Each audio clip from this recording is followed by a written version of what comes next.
Hello everyone, my name is Rabbi Shlomo Schwartz and I'm the head of school at Eitz Chaim schools here in Toronto. I want to thank the Torah MiTzion for giving me the opportunity to share some Divrei Torah and Divrei Hisaros with you as part of their Aseret Teshuvah video project. Today I wanted to look into the Rambam's sources for the Mitzvah of Teshuvah. There are 3 places where he cites this specific mitzvah, and in each one of them he categorizes the mitzvah in a slightly different way. And I was always troubled by this disparity. But if we look at it carefully, I think we can really find a common theme in the Rambam and a practical outgrowth of the Rambam that we can all use as part of our own Teshuvah process. If you look in the Hakdama for Hilchos Teshuvah, as we know, the Rambam and the Yad HaChazaka in the Mishnah Torah, at the beginning of each section of halachos, gives a delineation of what the mitzvos are that are covered in this section, in that area of the halacha. And as the introduction to Hilchos Teshuvah, which as we know is the last section of Sefer Hamada, the first one of the 14 Svarim of the Yad HaChazaka, the Rambam says as follows: Mitzvah asay achas. I'm going to discuss with you one mitzvah. V'hi sheyoshuv hachote mecheto lifnei Hashem v'yizvada. That somebody who is a sinner who is repenting will repent and say vidui. So, of course, if you look at this prima facie, the Rambam seems to be talking about 2 different mitzvahs. That you need to do teshuvah, that you need to have some sort of a penitence for your averos, and that you should admit them. How is it that the Rambam calls this one mitzvah, and at the same time seems to describe 2 different actions and activities? It's complicated, because if you look in the very first halacha, Perek Aleph Halacha Aleph of Teshuvah, the Rambam says as follows: Kol mitzvah sheba Torah, I'm not quoting every word, but he says in Avar Adam, if a person is over these averos, Kisheyas et Teshuvah v'yoshuv mecheto chayav lehisvados lefnei hakel baruch hu.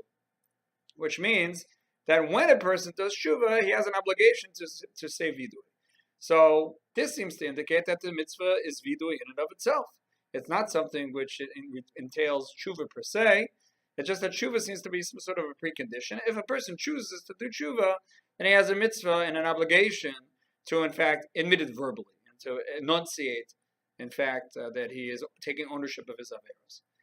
Finally, if you look in the Sefer HaMitzvos, in Asay Ayin Gimel, in Mitzvah Asay number 73, the Rambam categorizes the mitzvah as such. He says the following: Shetzivanu lehisvados alachatoim v'hoavonos shechotanu lefnei hakel yisala. That we are commanded to enunciate and to admit verbally the averos that we sinned in front of Hashem, and to say this sort of an admission, this sort of a confession together with Teshuvah. And so we see that in one place, the Rambam seems to indicate that it is a 2-part mitzvah, that you need to do Teshuvah and you need to repent by making a verbal confession, which he then says is one mitzvah. In the second instance, the Rambam says if you do Teshuvah, then you need to actually confess verbally. And in the third location, he says that you need to confess verbally with Teshuvah.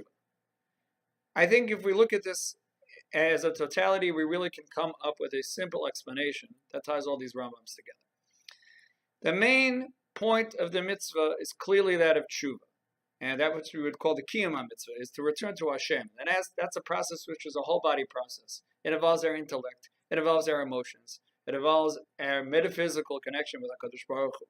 And that's Teshuvah. But Teshuvah can only be embodied, can only take form, and it can only be what they would call in Hebrew, miskashemes, right? Through a ma'aseh, through an action.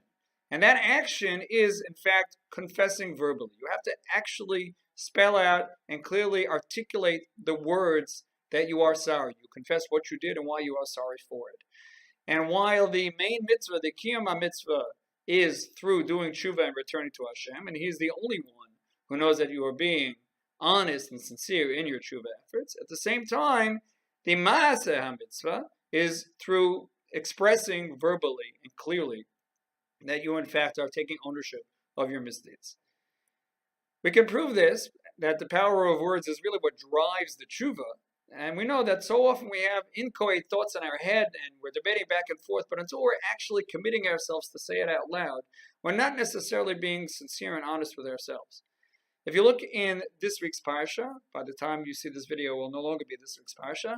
In Parsha Nitzavim, in Dvarim Perek Lamed, Pasuk Yudalid, The pasuk is a classic pasuk which turned later on into an Avram Fried song. It's talking, according to the Ramban, about the mitzvah of Teshuvah. That's in opposition to the opinion of Rashi, which is not for now. But the Ramban says this is talking about the mitzvah of Teshuvah, and it says, "Ki korov elecha hadavar ma'od beficha uvelvavcha la'asoso." The Ramban says the three components of Teshuvah are incorporated within this very pasuk.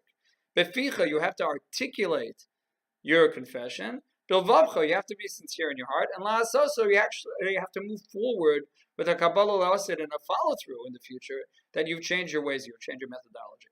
And once again, we see there that you lead with the beficha, the ma'aseh ha-mitzvah, is that you are expressing your charata. You're expressing your remorse for what you did, but it has to be vavavcha, it has to be something which is internalized. And in fact, if you look at the Rambam in Hilchos Teshuvah, Perek Beis, Halacha Beis, he says, if it's tzarich lehisvados b'sfasav, he has to confess verbally using his mouth, v'lomer and yanus elu shegamar b'libo, and express this which he feels in his heart. He continues in Halacha Gimel, Perek Beis Halacha Gimel of Hilchos Teshuvah, and he says, Kol ha-misvader b'dvorim v'lo gamar b'libo la'azov. If somebody verbally confesses but has not really decided internally that he's going to follow through on his confession,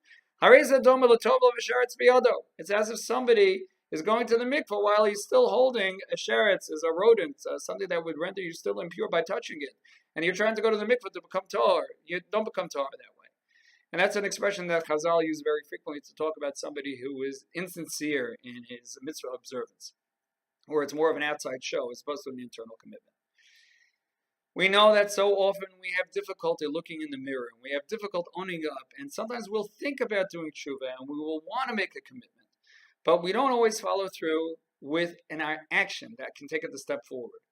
The power of words is such that when we actually articulate and express, even if it's only to ourselves, even if it's only whispering, and sometimes, as we know, it's not appropriate to confess in a public forum. The Rambam discusses that later on in Hilchos Teshuvah.